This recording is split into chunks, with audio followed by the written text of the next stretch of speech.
Hello दोस्तों, welcome back to my channel Raj classes lecture. आज की वीडियो क्लास 10th वालों के लिए सबसे ज़्यादा मोस्ट इम्पोर्टेंट होने वाली है, जो स्टूडेंट 2024 में बोर्ड एग्जाम देने वाले हैं। तो आज की इस वीडियो में हम देखिए दोस्तों गणित के कुछ मोस्ट इम्पोर्टेंट प्रश्न को बताएंगे। देखिए दोस्तों, आज की इस वीडियो में हम देखिए दोस्तों पिछले 5 साल में लगातार पूछे गए प्रश्न को बताने वाले हैं, जो बोर्ड एग्जाम 2024 के लिए सबसे ज़्यादा मोस्ट इम्पोर्टेंट प्रश्न होने वाले हैं। ये जो प्रश्न है ना, सबसे ज़्यादा मोस्ट इम्पोर्टेंट प्रश्न है, ठीक है। सबसे ज़्यादा मोस्ट इम्पोर्टेंट प्रश्न होने वाले हैं क्लास 10th मैथ के लिए। और ये देखिए दोस्तों हर साल बोर्ड एग्जाम में पूछे जाते हैं, इसलिए यह वीडियो आपके लिए सबसे ज़्यादा मोस्ट इम्पोर्टेंट होने वाली है। तो चलिए दोस्तों, बिना देरी की वीडियो को शुरू करते हैं और आप इस वीडियो को अंत तक ज़रूर देखें। तो चलिए दोस्तों, हम जल्दी से फटाफट से क्वेश्चन को करना स्टार्ट करते हैं, ठीक है। तो देखिए दोस्तों, हमारा पहला ही मोस्ट इम्पोर्टेंट प्रश्न है, ठीक है। वेरी इंपॉर्टेंट प्रश्न है। इस प्रश्न को अपना ध्यान से देखना और मैं इसको ना पढ़ता हूँ, फिर इसको सॉल्व करूँगा, ठीक है। तो देखिए दोस्तों, प्रश्न में लिखा है बहुपद x² - 3 के शून्य ज्ञात कीजिए और शून्य को तथा गुणांकों के बीच के संबंध की जाँच कीजिए, ठीक है। तो देखिए दोस्तों, ये प्रश्न सबसे ज़्यादा मोस्ट इम्पोर्टेंट है, ठीक है। हमें क्या करना है, हमें एक बहुपद दिया है, ठीक है। हमें इसके शून्य ज्ञात करने हैं, ठीक है। फिर उसके बाद हमें ना शून्य को तथा उसके गुणांकों के बीच संबंध की जांच करनी है, ठीक है। तो चलिए दोस्तों, इसको हम ना हल करते हैं, ठीक है। यहाँ पर लिखेंगे हल। अब देखिए दोस्तों, सबसे पहला काम हमारा क्या है, इसके देखिए दोस्तों शून्य निकाल लेंगे, ठीक है। शून्य कैसे निकालेंगे, यहाँ पर देखिए दोस्तों x² - 3, ठीक है। इसके शून्य निकालेंगे। देखिए दोस्तों, बेसिकली हम क्या करते हैं, जब हमारे पास कोई बहुपद होता है उसमें 3 पद होते हैं, तो हम देखिए दोस्तों उसके ना गुणनखंड विधि से उसके शून्य बहुत आराम से निकाल देते हैं, ठीक है। लेकिन इसमें 2 पद हैं, ठीक है। 2 पद हैं केवल, तो उसके शून्य कैसे करें निकालेंगे। मोस्ट इंपोर्टेंट प्रश्न है, कैसे करें सॉल्व करेंगे, ठीक है। हम देखिए दोस्तों इसको कैसे करेंगे, ठीक है। यहाँ पर देखिए दोस्तों x² हम 3 को ना इस तरह से लिख देंगे, ठीक है। अंडर रूट के अंदर इसका होल स्क्वायर, ठीक है। अगर हम देखिए दोस्तों अंडर रूट का स्क्वायर करेंगे तो वापस हमें 3 मिलने वाला है, ठीक है। तो हमने 3 को इस तरह से बिल्कुल लिख दिया है, ठीक है। अब देखिए दोस्तों, हमारे पास एक सूत्र होता है, ठीक है। तो देखिए दोस्तों सूत्र कौन सा होता है, मैं यहाँ पर देखिए दोस्तों आपको बता देता हूँ, ठीक है। यहाँ पर देखिए दोस्तों a² - के b², ठीक है। ये हमारा फॉर्मूला होता है, ये होता है a+v, ठीक है। और देखिए दोस्तों दूसरे कोष्टक में a - v, ठीक है।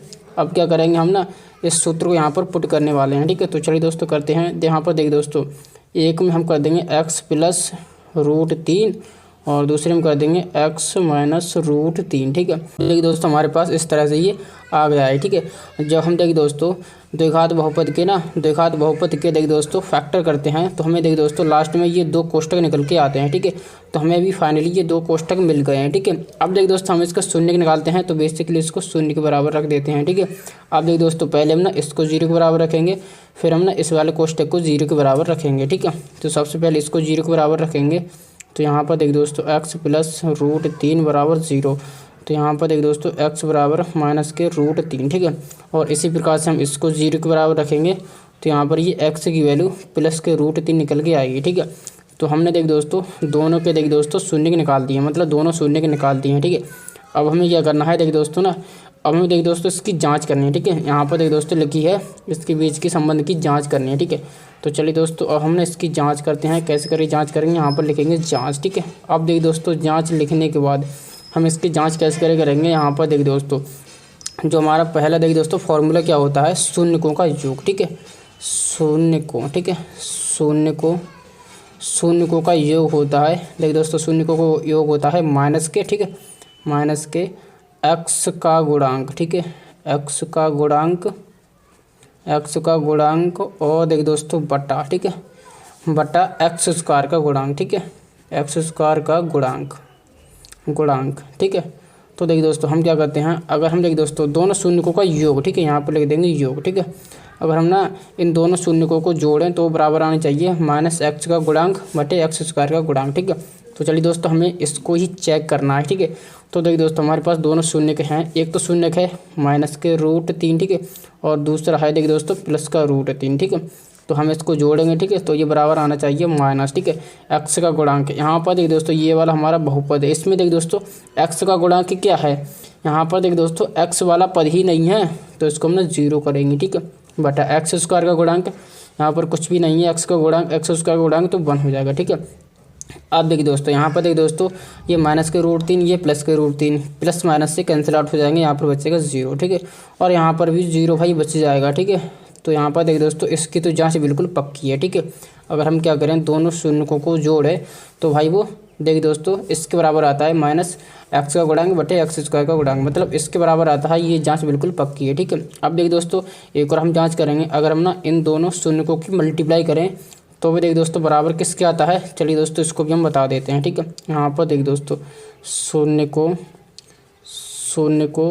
का गुणनफल, ठीक है, गुणनफल, ठीक है, ये गुणनफल बराबर होता है अचरपद, ठीक है, अचरपद और बटा एक्स स्क्वायर का गुणांक, ठीक है, का गुणांक। तो ये देखिए दोस्तों हमारे पास ये दो फॉर्मूले होते हैं बेसिकली, एक शून्यकों का योग और एक शून्यकों का गुणनफल। ठीक है, तो इसी को हम बेसिकली चेक करते हैं। ठीक है, तो देखिए दोस्तों हमारे पास दोनों शून्य क्या है, देखिए दोस्तों -√3 गुणा मल्टीप्लाई करेंगे √3। ठीक है, अब देखिए दोस्तों ये बराबर आना चाहिए अचरपद। अचरपद इसमें कौन सा, यहाँ पर ये बहुपद है। ठीक है, इसमें है -3, ठीक है, -3 बट्टा यहाँ पर देखिए दोस्तों एक्स स्क्वायर का गुणांक 1 है। ठीक है, अब इसको देखिए दोस्तों चेक करेंगे तो देखिए दोस्तों हम ना सेम रूट की मल्टीप्लाई सेम रूट में करते हैं। ठीक है, तो यहाँ पर क्या होगा, यहाँ पर रूट हट जाएगा, केवल 3 रह जाएगा। ठीक है, और यहाँ पर देखिए दोस्तों ये माइनस है तो यहाँ पर ये माइनस भी आ जाएगा। ठीक है, बराबर इधर भी -3 आ जाएगा। तो देखिए दोस्तों इसकी भी जांच बिल्कुल पक्की है। ठीक है, तो इस तरह से इस क्वेश्चन को करना था। क्वेश्चन बहुत ज़्यादा मोस्ट इंपॉर्टेंट है। ठीक है, तो ये क्वेश्चन काफ़ी बार बोर्ड एग्जाम में पूछा गया है, इस बार भी बोर्ड एग्जाम में पूछा जाएगा। अच्छे से इस क्वेश्चन को तैयार कर लेना। ठीक है, तो देखिए दोस्तों हमें बेसिकली क्वेश्चन में क्या करना था, इसके शून्य के निकालने थे। ठीक है, हमने शून्य के निकाल दिए। ठीक है, यहाँ पर इसके शून्य के निकाल दिए, फिर हमने इसकी देखिए दोस्तों जांच भी कर दी। ठीक है, तो इस प्रकार से हमें इसकी जांच करनी थी। ठीक है, तो इसमें देखिए दोस्तों क्वेश्चन काफ़ी ज़्यादा लेंथी है, आप इसको तैयार कर लेना। ठीक है, अब चलिए दोस्तों हमने अगले प्रश्न की ओर बढ़ते हैं। ठीक है, ये भी हमारा देखिए दोस्तों मोस्ट इंपोर्टेंट प्रश्न है। ठीक है, तो देखिए दोस्तों हम इसको कैसे सॉल्व करेंगे, यहाँ पर पढ़ते हैं। प्रतिस्थापन विधि द्वारा निम्न रैखिक समीकरण युग्म को हल कीजिए। ठीक है, यहाँ पर दो हमारे पास समीकरण युग्म है। ठीक है, रैखिक समीकरण युग्म है, इसको हमें ना प्रतिस्थापन विधि से सॉल्व करना है। ठीक है, आपके बोर्ड एग्जाम में दो विधि से इसको सॉल्व करने के लिए बोला जाएगा, एक तो प्रतिस्थापन विधि और दूसरा विलोपन विधि। ठीक है, दोनों विधि आपके लिए आनी चाहिए, दोनों विधि मोस्ट इंपोर्टेंट है। ठीक है, तो यहाँ पर देखिए दोस्तों हम ना इसको प्रतिस्थापन विधि से सॉल्व करेंगे। ठीक है, तो देखिए दोस्तों प्रतिस्थापन विधि में हम क्या करते हैं, किसी एक समीकरण से हम ना एक्स या वाई की वैल्यू निकाल लेते हैं। ठीक है, तो हम क्या करेंगे समीकरण 2 से, यहाँ पर समीकरण 2 से हम ना एक्स की वैल्यू निकाल लेंगे। ठीक है, तो यहाँ पर देखिए दोस्तों समीकरण, ठीक है, समीकरण 2 से, ठीक है, समीकरण 2 से हम क्या करेंगे एक्स की वैल्यू निकालेंगे। तो देखिए दोस्तों एक्स को रखेंगे एक तरफ, बाकी जो पद है ना उसको ना दूसरी तरफ भेज देंगे। ठीक है, तो यहाँ पर हमारा जो फाइनल समीकरण बनेगा एक्स बराबर, ठीक है, 3 - 2y। ठीक है, इसको हम ना समीकरण 3 नाम दे देते हैं। ठीक है, यहाँ पर हमने क्या किया है 2y को इधर लेके गए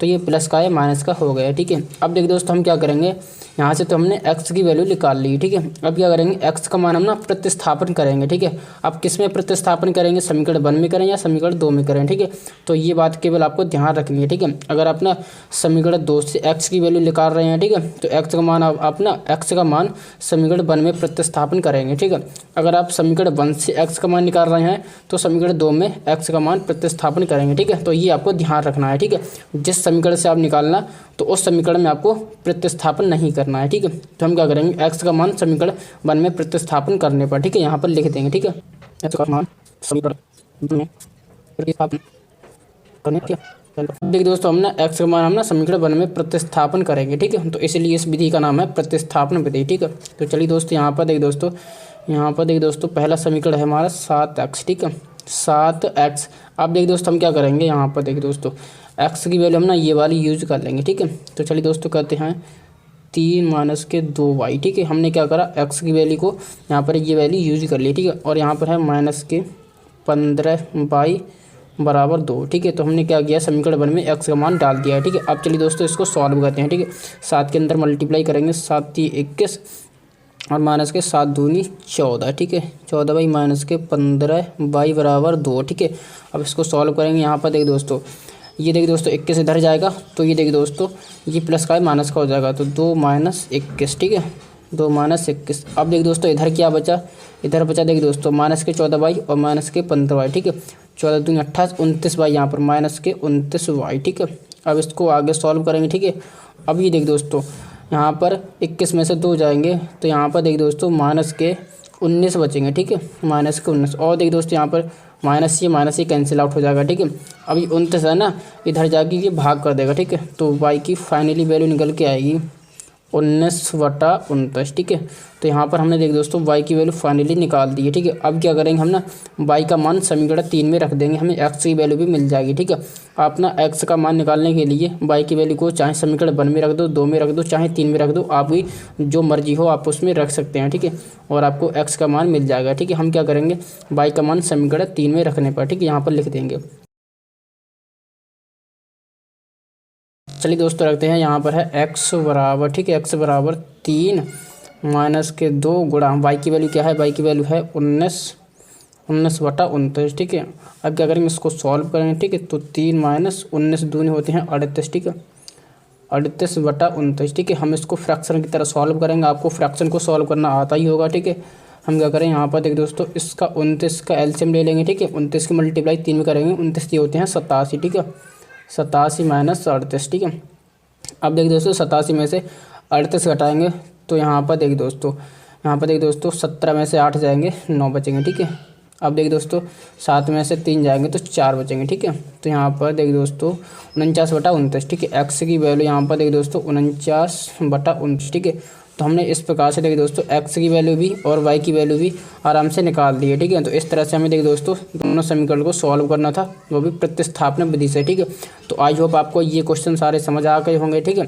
अब चलिए दोस्तों हम ना अगले प्रश्न की ओर चलते हैं। ठीक है, तो देखिए दोस्तों ये प्रश्न है ना सबसे ज़्यादा मोस्ट इंपोर्टेंट प्रश्न है। ठीक है, मैं देखिए दोस्तों छांटे के इन क्वेश्चन को लेके आ जाऊँ ताकि आपकी देखिए दोस्तों बोर्ड एग्जाम की तैयारी बहुत ही ज़्यादा अच्छे से हो सके। ठीक है, और आप गणित में देखिए दोस्तों अच्छा स्कोर कर सकें। ठीक है, तो हमारा देखिए दोस्तों अगला क्वेश्चन है। ठीक है, तीसरा क्वेश्चन है, वह एपी निर्धारित कीजिए जिसका तीसरा पद 5 और 7वां पद 9 है। ठीक है, हमें क्या करना है, एपी वाई निकालनी है। ठीक है, तो हमें देखिए दोस्तों उस एपी को निकालना है। ठीक है, उस एपी को निकालना है जिसका देखिए दोस्तों हमारे पास तीसरा पद यानी कि ए3 कितना है 5। ठीक है, और देखिए दोस्तों 7वां पद यानी कि A7। ठीक है, यानी कि उस एपी का 7वां पद क्या है 9 है। ठीक है, तो हमें क्या करनी है भाई एपी निकालनी है। ठीक है, तो देखिए दोस्तों हमें किसी भी एपी को बनाने के लिए हमें केवल 2 चीज़ की ज़रूरत पड़ती है। ठीक है, क्या क्या देखिए दोस्तों, एक तो हमें पहला पद मिल जाए। ठीक है, और दूसरा हमें कॉमन डिफरेंस मिल जाए। ठीक है, अगर हमें ये दोनों चीज़ मिल जाएगी ना तो हम देखिए दोस्तों किसी भी एपी को बना सकते हैं। ठीक है, और देखिए दोस्तों उस एपी का यहाँ पर देखिए दोस्तों तीसरा पद 5 है और 7वां पद 9 है। ठीक है, अब इसको कैसे करे बनाएंगे, अब देखिए दोस्तों ये भी प्रश्न बहुत ज़्यादा वेरी इंपॉर्टेंट प्रश्न है। ठीक है, इसको भी तैयार कर लेना। ठीक है, जितने भी प्रश्न है बोर्ड एग्जाम के लिए सबसे ज़्यादा मोस्ट इंपॉर्टेंट है, बिना चिंता किए इन क्वेश्चन को तैयार कर लेना, 100% बोर्ड एग्जाम में पूछे जाएंगे। ठीक है, अब देखिए दोस्तों हम ना इस क्वेश्चन की कार्रवाई को शुरू करते हैं। ठीक है, अब देखिए दोस्तों हम इस क्वेश्चन को कैसे करेंगे, तो इसमें देखिए दोस्तों हम ना एपी के प्रत्येक पद को ना उसकी जनरल फॉर्म में लिख सकते हैं। कैसे करके लिखेंगे, यहाँ पर देखिए दोस्तों A3 है ना, A3 को हम देखिए दोस्तों ऐसे करके लिखेंगे A। ठीक है, A+2D। ठीक है, A+2D यानी कि क्या करते हैं, यहाँ पर 3 है ना, 3 में से 1 को कम करके यहाँ पर D लिख देते हैं। ठीक है, तो A तो हमारा रहेगा। ठीक है, अब A3 में से 1 कम करेंगे तो 2 और D। ठीक है, और देखिए दोस्तों इसको हम ना तीसरे पद को हम ना A+2D करके लिख सकते हैं। ठीक है, और देखिए दोस्तों इस तीसरे पद का मान कितना है, इस तीसरे पद का मान है 5। ठीक है, 5। तो इस तरह से हम ना किसी भी एपी के उसके पद को ना उसकी जनरल फॉर्म में लिख सकते हैं। ठीक है, तो आई होप आपको ये समझ आया होगा। ठीक है, अब इसी प्रकार से हम इसको लिखेंगे। ठीक है, तो यहाँ पर ए तो रहेगा ही रहेगा। ठीक है, यहाँ पर 1 कम करेंगे तो 6D। ठीक है, बराबर 9। ठीक है, आई होप आपको ये सारा स्टेप समझ आ जाएगा। ठीक है, समीकरण 1 समीकरण 2 दे देंगे। ठीक है, अब क्या करेंगे, इसको भाई सॉल्व करेंगे। ठीक है, जब इसको सॉल्व करेंगे यहाँ पर लिखेंगे घटाने पर। ठीक है, घटाने पर। ठीक है, ऐसा क्यों कर रहे हैं अभी आपको पता चल जाएगा। ठीक है, प्लस का ये माइनस का हो जाएगा, प्लस का ये माइनस का और ये भी माइनस का। ठीक है, इससे क्या होगा, यहाँ पर ए तो कैंसिल आउट हो जाएगा। ठीक है, अब यहाँ पर देखिए दोस्तों 6D में से 2D जाएंगे तो यहाँ पर देखिए दोस्तों माइनस के 4D बचेंगे। ठीक है, और देखिए दोस्तों 9 में से 5 जाएंगे तो यहाँ पर 4 बचेगा। ठीक है, और वो भी माइनस का। ठीक है, और यहाँ से माइनस कैंसिल आउट हो जाएगा, 4 से 4 को डिवाइड कर देंगे तो यानी कि D की वैल्यू 1 निकल के आई है। ठीक है, तो हमने देखिए दोस्तों D की वैल्यू निकाली यानी कि कॉमन डिफरेंस हमारा 1 निकल के आ गया है। ठीक है, अब क्या करना है, हमें देखिए दोस्तों A भी निकालना है। ठीक है, तो हम क्या करेंगे, D का मान समीकरण देखिए दोस्तों 1 में रख देंगे। ठीक है, तो चलिए दोस्तों रखते हैं, समीकरण 2 क्या है। ठीक है, यहाँ पर A+2 D की वैल्यू क्या है, D की वैल्यू है 1। ठीक है, बराबर 5। ठीक है, अब यहाँ पर लिख देंगे समीकरण 1 से। ठीक है, समीकरण 1 से। चलिए दोस्तों इसको सॉल्व करते हैं। 2 एकम 2, 2 को इधर लेके जाएंगे तो ये माइनस का हो जाएगा 5 में से। यहाँ पर देखिए दोस्तों 5 माइनस 2, ठीक है। तो यहाँ पर इसको सॉल्व करेंगे तो यहाँ पर 3 आ गया, यानी कि ए की वैल्यू 3 निकल के आई है, ठीक है। तो हमने देखी दोस्तों ए की वैल्यू भी और डी की वैल्यू फाइनली निकाल ली है, ठीक है। तो अब देखिए दोस्तों इसको कैसे कैसे सॉल्व करेंगे, हमें तो फाइनली ए पी निकालनी थी, ठीक है। तो ए पी में देखिए दोस्तों हमारा पहला पद है 3, ठीक है। पहला पद है 3। अब देखिए दोस्तों हमारा दूसरा पद क्या होगा, हम क्या करते हैं, देखिए दोस्तों पहले पद में ना हमने कॉमन डिफरेंस को जोड़ते चले जाते हैं, ठीक है। तो देखिए दोस्तों 3 में 1 जोड़ेंगे 4 आएगा, 4 में 1 जोड़ेंगे 5 आएगा, ऐसे ही 6 आएगा, 7 आएगा, यानी कि इस तरह से ये ए पी चलती चली जाएगी, ठीक है। तो हमारी इस तरह से ये ए पी बनेगी, ठीक है। तो आई होप आपको ये वाला देखिए दोस्तों ए पी समझ आई होगी, ठीक है। ये वाला क्वेश्चन भी समझ आ गया होगा, ठीक है। तो आई होप आपको इस तरह से करना था, ठीक है, समझ आ गया। अब चलिए दोस्तों हमने अगले प्रश्न की ओर चलते हैं, ठीक है। इसमें देखिए दोस्तों हमारा चौथा प्रश्न है, ठीक है। जितने भी प्रश्न है भाई मोस्ट इंपोर्टेंट प्रश्न है, इन प्रश्न को आप हल्के में मत लेना और अच्छी तरह से इनको तैयार कर लेना, ठीक है। तो चलिए दोस्तों बिना देरी किया इस वाले क्वेश्चन को पढ़ते हैं। द्विघात समीकरण 2x² प्लस के एक्स प्लस के 3 बराबर 0 में के का ऐसा मान ज्ञात कीजिए कि उसके 2 बराबर मूल हों, ठीक है। तो इसको देखिए दोस्तों कैसे करेंगे, ठीक है। यहाँ पर देखिए दोस्तों हमें क्या दिया है, द्विघात समीकरण दे दिया है, ठीक है।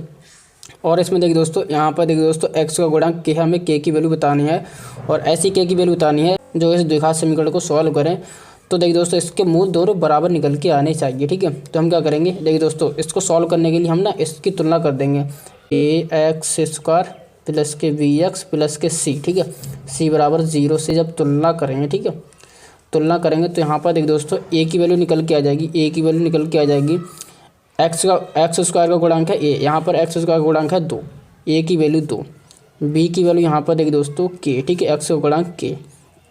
अब देखिए दोस्तों c की वैल्यू अचर पद, c की वैल्यू यहाँ पर आ जाएगी 3, ठीक है, 3। अब देखिए दोस्तों हमने ना a b c की वैल्यू निकाल ली है, ठीक है। अब देखिए दोस्तों यहाँ पर कहा है देखिए दोस्तों इसके दोनों मूल बराबर हैं, ठीक है। यहाँ पर लिखेंगे मूल, ठीक है, मूल बराबर, ठीक है, मूल बराबर होने के लिए, ठीक है, होने के लिए जब मूल बराबर होते हैं तो उसका देखिए दोस्तों सूत्र होता है, आपको ना केवल ये सूत्र याद कर लेना है, ठीक है।